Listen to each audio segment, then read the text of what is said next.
આજકાલ social media પર હિંસક વિડીયો ઝડપથી વાયરલ થઈ રહ્યા છે અને આની સૌથી વધુ નકારાત્મક અસર યુવાનો પર થઈ રહી છે। નમસ્કાર, આજના જાણવા જેવું સાથે હું છું જિજ્ઞાસા। યુવાનો, ખાસ કરીને કિશોરો, ટિકટોક, ઇન્સ્ટાગ્રામ, ફેસબુક, યુટ્યુબ અને એક્સ જેવા પ્લેટફોર્મ પર ઘણો સમય વિતાવે છે।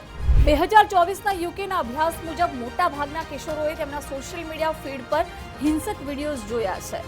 આ વિડીયોઝમાં શાળાના ઝઘડા, છરાબાજી, યુદ્ધના ફૂટેજ અથવા તો આતંકવાદી હુમલાઓ સામેલ છે। સોશિયલ મીડિયાએ બધું જ બદલી નાખ્યું છે। સોશિયલ મીડિયાએ આવા દ્રશ્યો લોકો સુધી પહોંચવાની રીતને પણ સંપૂર્ણપણે બદલી નાખી છે।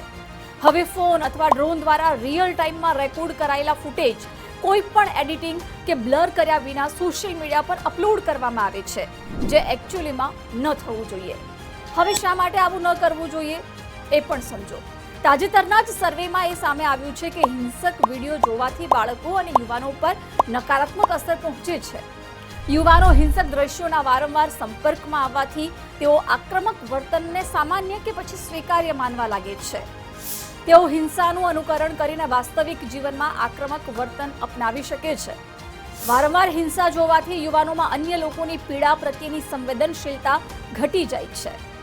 હિંસક કન્ટેન્ટ જોવાથી યુવાનોમાં આસપાસની દુનિયા પ્રત્યે ડર અને તણાવનું સ્તર વધી શકે છે। તેઓ પોતાને અસુરક્ષિત અનુભવી શકે છે।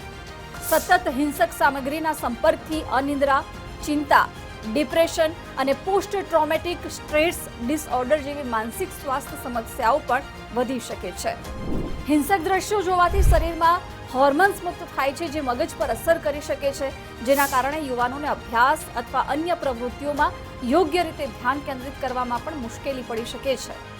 તેઓ હિંસાને સમસ્યાના ઉકેલ તરીકે જોવાનું શરૂ કરી દે છે। તો હવે આ તમામ બાબતોને ધ્યાનમાં રાખી સરકાર, માતા-પિતા અને શૈક્ષણિક સંસ્થાઓએ યુવા પેઢીને આવા નકારાત્મક પ્રભાવોથી બચાવવા માટે જાગૃતિ અને સંતુલિત ઉછેરની ખાતરી આપવા માટે સંયુક્ત પ્રયાસો કરવાની જરૂર છે। આજના જાણવા જેવુંમાં અત્યારે બસ આટલું જ। રજા આપશો।